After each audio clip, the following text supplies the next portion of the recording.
Could see the exact moment Trump realized he was cooked.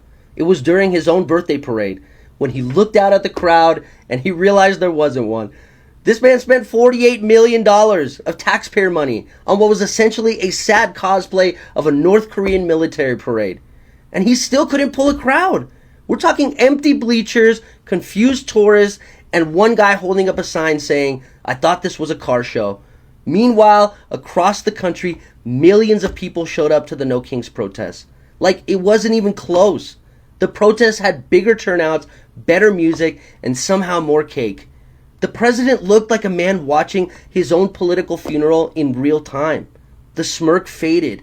The eyes got glassy. You could almost hear the voice in his head saying Melania was right. And the best part, this wasn't just a bad birthday. It was a historic momentum shift. Because when millions of people take to the streets on your big day to say, "Nah, we're good," that's not a protest. That's a preview.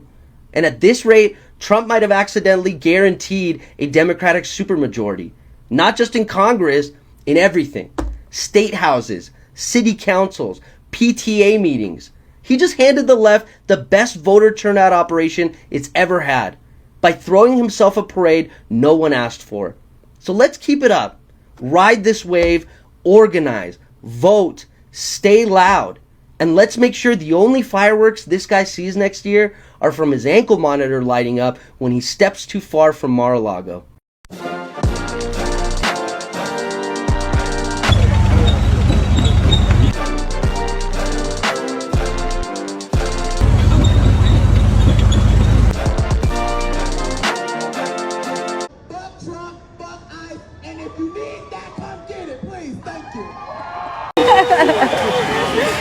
Well, we got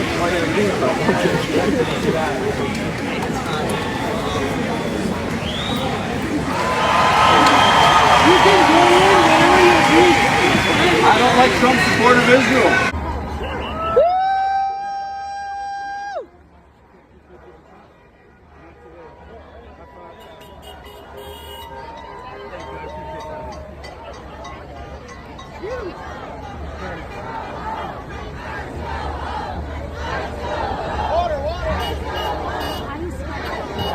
Ice go home.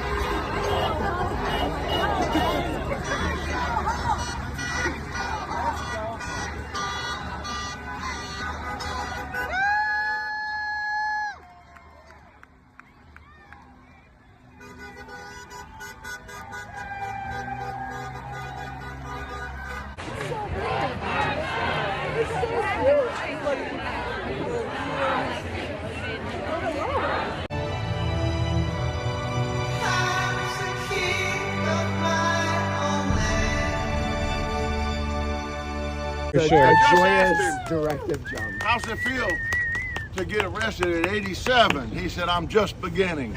I'm just beginning, my fast.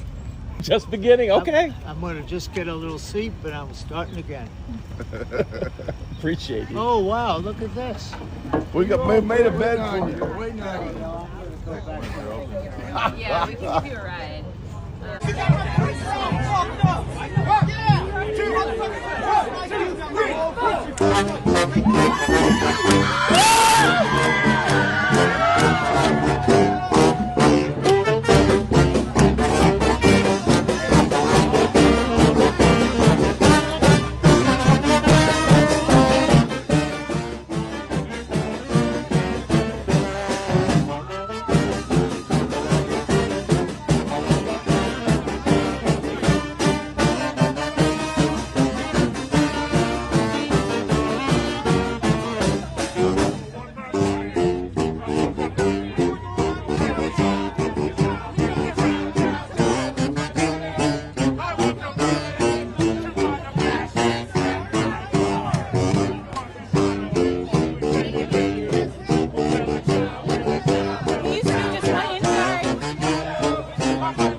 Oh my God, my Shayla, my Shayla.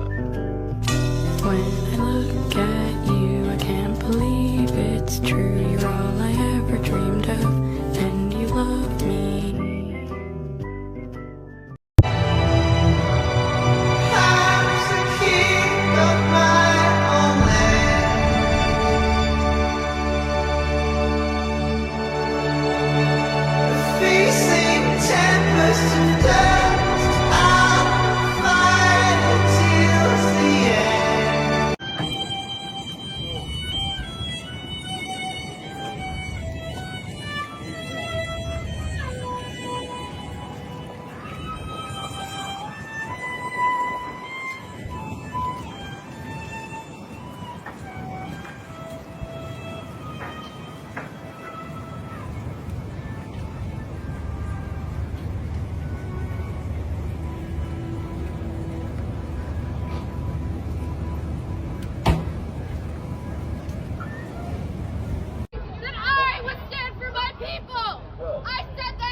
These people are crazy. There's something wrong with them. There's something wrong with them. So I was leaving a repass and I drove past one of those No King's Day protests.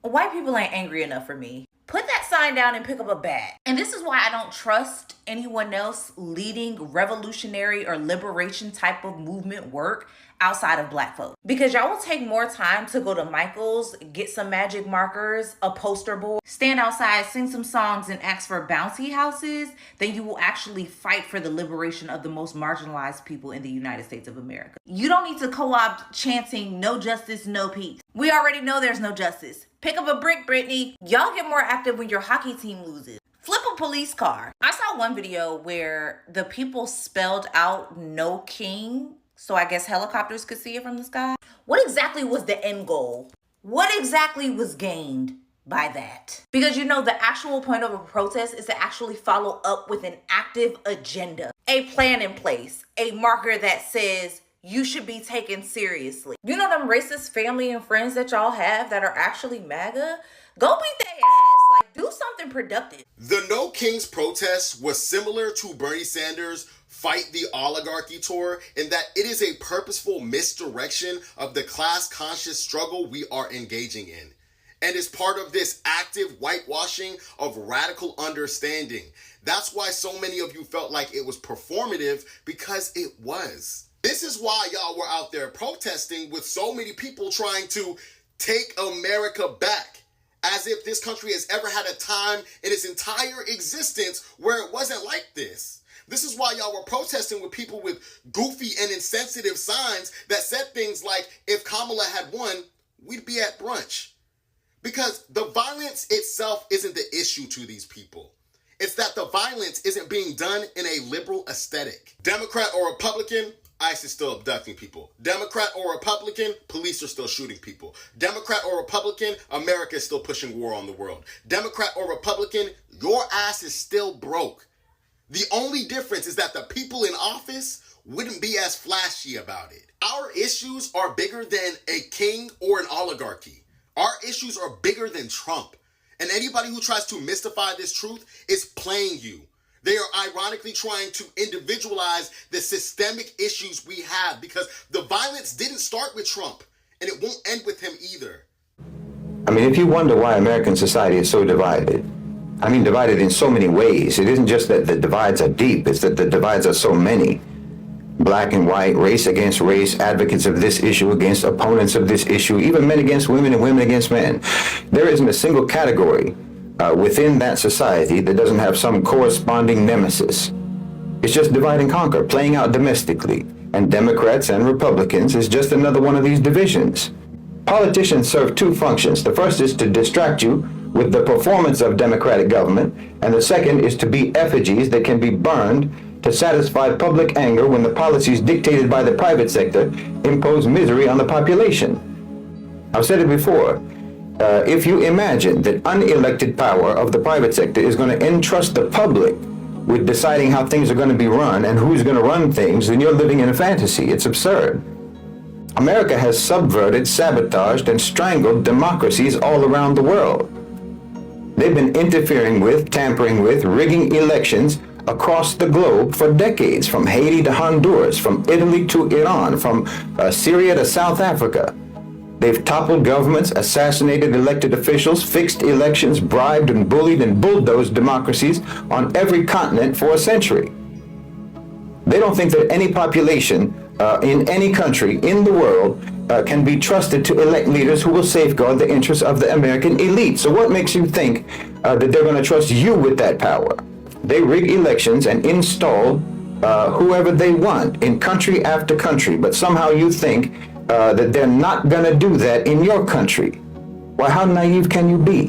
Listen, the election cycle in America is nothing but a mechanism for what you can call the campaign industrial complex, whereby billions upon billions of dollars of contributions, your money, are funneled into the private sector.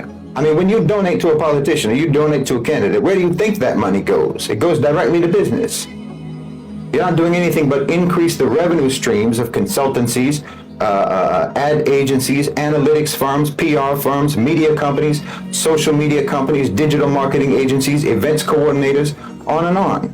This is nothing but the public providing basically an economic stimulus package to unproductive industries. It's a wealth transfer that you yourselves are participating in. You're literally just donating money to the private sector and getting nothing in return. Getting nothing in return except that you get to watch the most expensive fan fiction movie about democracy ever produced.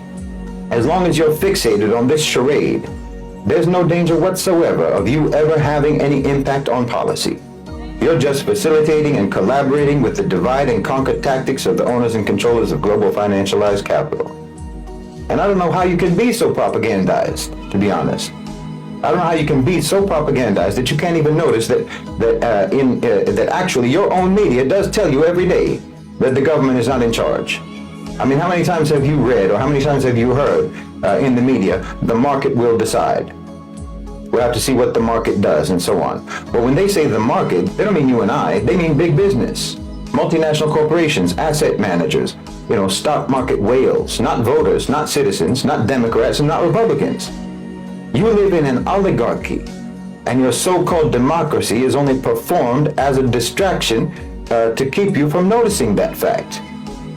I mean, I know it's important for you to think that you have some kind of control, but the truth is, the reality is you're not writing this story, and you're not writing how this story goes. And as long as you think that you are writing how this story goes or participating in it in any way whatsoever, then that just ensures that you will always be nothing but a spectator. Unless and until you redirect your activism towards the private sector, and I mean organize and mobilize with the understanding that, for example, corporations are political entities. So treat them as such, deal with them as such, impose expectations and demands upon them as such. Unless and until you do that, all your get out the vote initiatives, all your campaigning, all your voting will never do anything for social and political change except to ensure that it won't happen. Boeing, for example, just used your government to make around $20 billion. Boeing, Raytheon, and all the other merchants of death and destruction. They just got $20 billion of your money to keep the genocide going in Gaza. That's their policy. Zionism is their policy. Genocide is their policy, and they're doing it for money. And they give almost evenly to the Democrats as they do to the Republicans, except they give slightly more to the Democrats. And it's almost even between what they give to Kamala Harris and to Donald Trump. They contributed a bit more to Harris. I shouldn't actually say contribute, I should say invest, because they give that money as an investment from which they expect astronomical returns, which they will get. These are the entities that control your policy. It's not your ballot, it's their billions. Your government is captured, and your country has been captured, and power and decision-making has been transferred from the public sector to the private sector. Your laws and your policies are written by corporate lawyers, not by congressmen. Your democracy has actually become like the British monarchy. It's just an empty tradition. You go out to vote the same way that British people will go out and line the streets just to watch the king pass by on a horse and carriage. It's just a nod to the lore and heritage of your society. It's a ritual that has no real significance beyond the psychological and the emotional. It's a collective, society-wide, self-soothing gesture. America is a corporate authoritarian system cosplaying as a democracy. But nobody in the world thinks that your democracy exists except for you. Because we know all too well what your democracy looks like when you export it to us. And you have the same one that you sent us, which means that you don't have one either. Look, you are not constituents of politicians, you're constituents of companies, and you need to organize yourselves along these lines. Democratize private sector power. At some point, your activism and your strategy has to actually be informed by the real existing power dynamics in your society, not just by the official version of the power structure that they taught you in civics class. Until you do that, I'm telling you that the harder you work for this party or the harder you work for that party, well, you're doing nothing but fortify and reinforce your own disenfranchisement and your own irrelevance. This is something that has to happen. It's something that has to happen. It's something that had to happen. It's something that will happen. And it's going to happen, no matter what. No matter whether it's Trump or anyone else. Anyone who says, for example, well, that's what you get for voting for Trump, or you should have voted for Harris.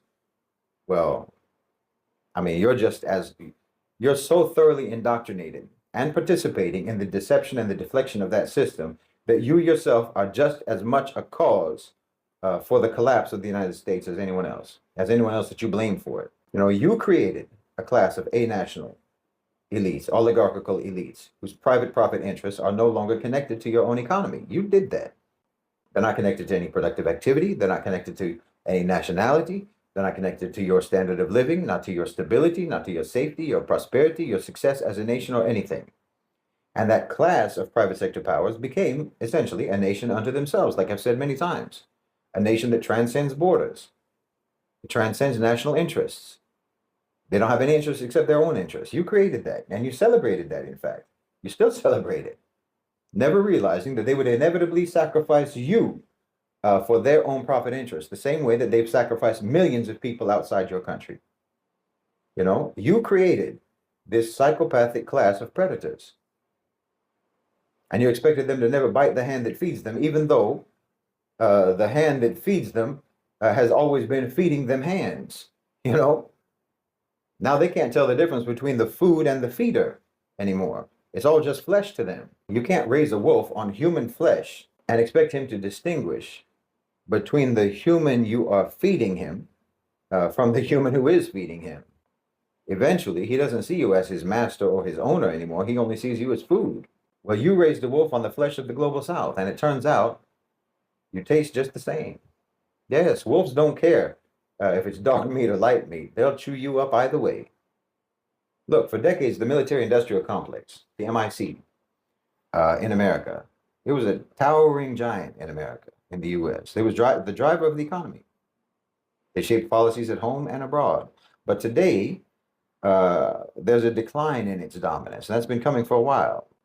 It's no longer the sole engine of the American economy. It's no longer the most important engine of the economy or the global economy. Now, this change wasn't due to any great moral awakening or some newfound sense of conscience. No, it's the result of systemic shifts within the American economy, popular fatigue over endless wars, corruption and fraud within the military-industrial complex, and of course, the rise of the national OCGFC. The U.S. economy has diversified. I mean, decades ago, in the 50s, say, weapons and military technology was central for America's economic growth. But today, other industries, technology, finance, obviously healthcare, and so on, it surpasses that. And of course, globalization shifted the focus from building tanks and jets to dominating digital platforms, international markets, and so on. Then came the end of the Cold War. The end of the Cold War was the big shift when the Soviet Union collapsed. You know, then the supposed existential threat that justified the immense military budgets and spending and so on, that disappeared. That threat disappeared.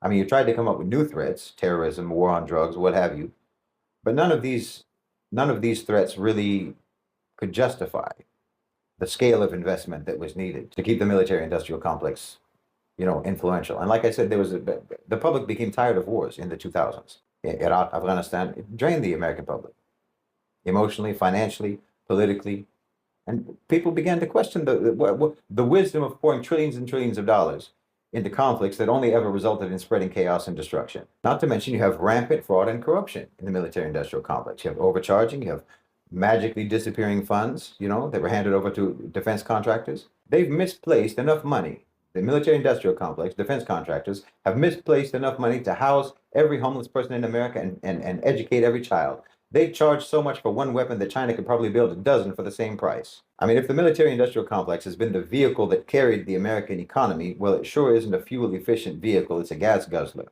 And of course, you can barely get anyone anymore in America, young people, what have you, who are willing to put on a uniform and fight for this money laundering scam. That's all it is. That's all it is at this point.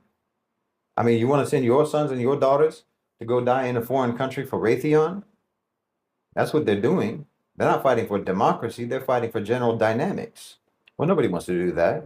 How are you going to convince anyone that they're fighting for democracy 6,000 miles away from their own crumbling neighborhood in New York, and their neighborhood is crumbling because all of their tax money is going to Lockheed Martin?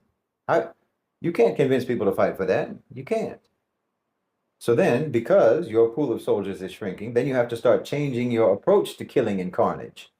You have to start changing your means of destruction, because you can't really do traditional warfare anymore. You had to develop new technologies, which means that the demand for conventional weapon systems, which the military-industrial complex was based upon, that's given way to focus on drones and cyber capabilities and artificial intelligence and so on and so on and so on.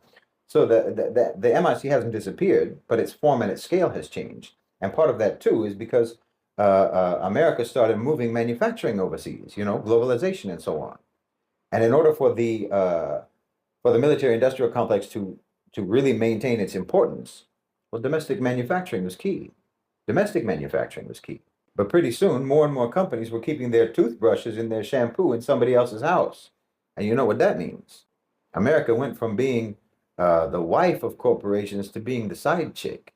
See, again, because you had to change how you go about killing people, rather than learning how to get along with people, you had to come up with new technology. And that new technology depends upon electronics, which means rare earths. But we're talking about private corporations, talking about profit-driven corporations. So all they care about is money. All they care about is low-cost acquisition. And China flooded the market with cheap rare earths, which caused the market price to plummet. And that put rare earths mines out of business. You see how that works? Just like I was talking about with oil. So now China controls about 80% of the world's rare earths market and 90% of the processing. Think about that. The American military is completely dependent upon Chinese rare earths. You talk about confronting China, but they can shut you down in 3 seconds if they want to. This is what I mean. You literally created this situation for yourselves, and it has nothing to do but play out now. It's inevitable course. It has to just play out. You gave private enterprise absolute autonomy, absolute supremacy, and that included sectors within the military-industrial complex. Your MIC-driven ideological obsession with the Soviets led you to engage with China. And then China opened up. And then you very quickly became dependent upon them.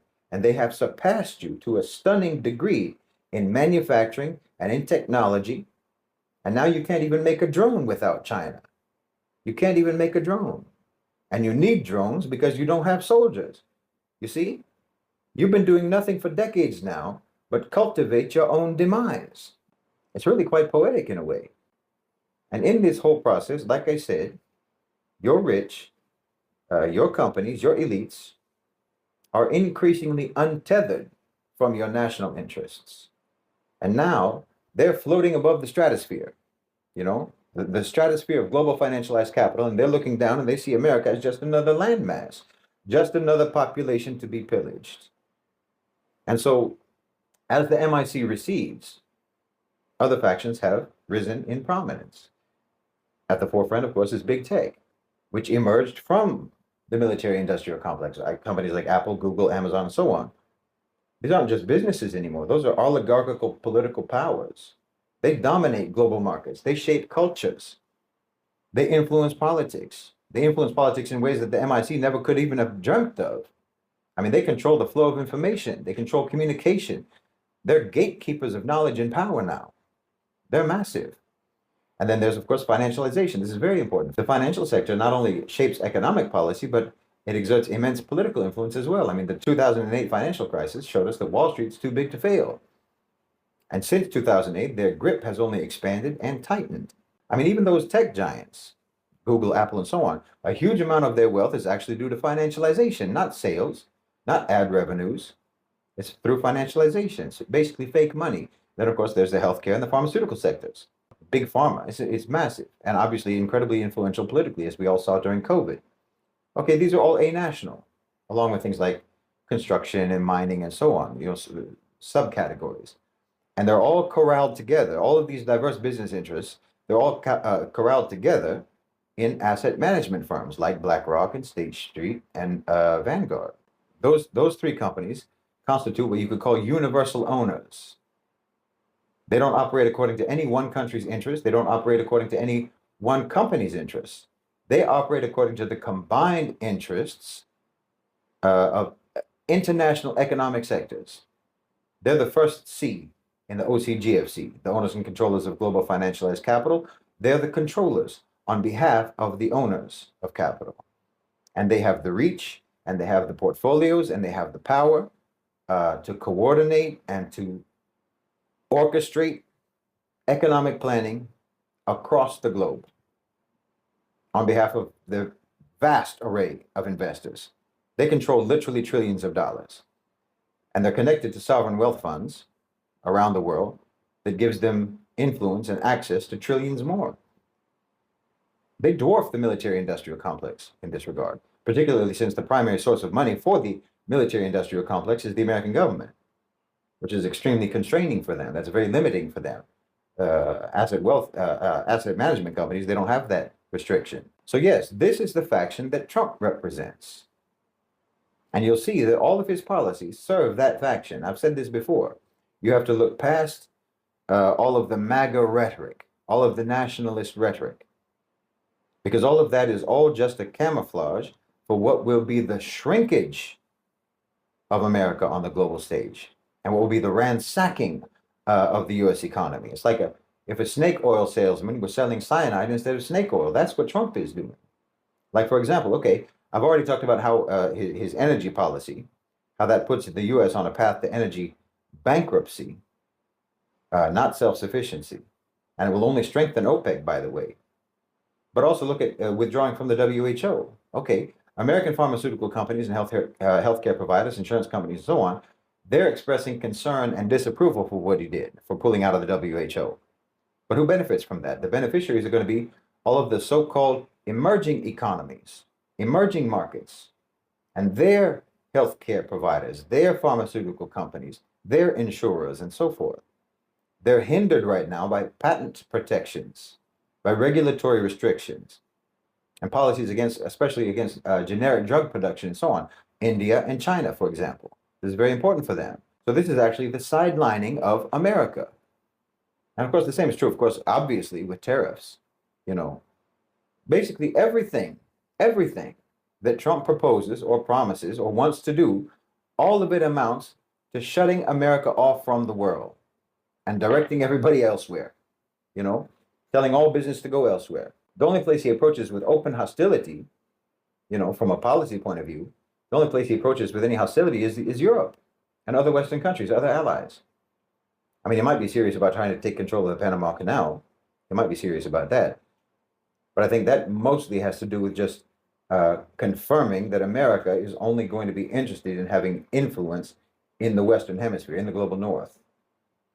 But I mean, even that, okay, even that, when you weigh the costs of maintenance of the Panama Canal, management, staff, security, and so forth, repairs, and on, everything that America would have to spend in order to control the Panama Canal, well, the net profit is barely going to be $1 billion annually. That's assuming that the trade flows through the Panama Canal remain as they are, which, given Trump's obsession with tariffs and his obsession with alienating global business from doing business with America, it seems likely that trade through the Panama Canal will actually decrease. So frankly, taking control of the Panama Canal will most likely end up costing America considerably more than they'll ever profit from it. It's the same with Greenland, really.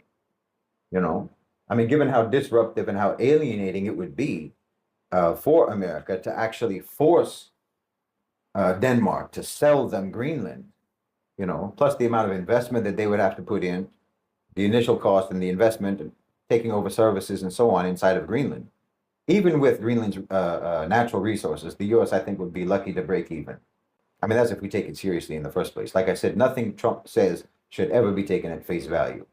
He never means anything that he says. His public positions are always either bargaining tactics or just sheer misdirections. Both Panama and Greenland, and the idea of Canada becoming an American state, all of these are just moves, in my opinion, to try to estrange allies and isolate the U.S. as much as possible. That's what I think he's doing. And I think that that is the desired outcome. That's the real desired outcome, which is why I think it's a serious mistake to ever think that any politician's rhetoric about why a policy is being pursued is the actual reason the policy is being pursued, whether it's Trump or anyone else. It's not, this isn't unique to Trump, you know, because you always have people saying that, like, even analysts, well, that policy didn't work out as planned. Wow, that really backfired, and so on, because the outcome was not the outcome that was outlined by the original rhetoric. No, the outcome was exactly as desired. The rhetoric was the lie.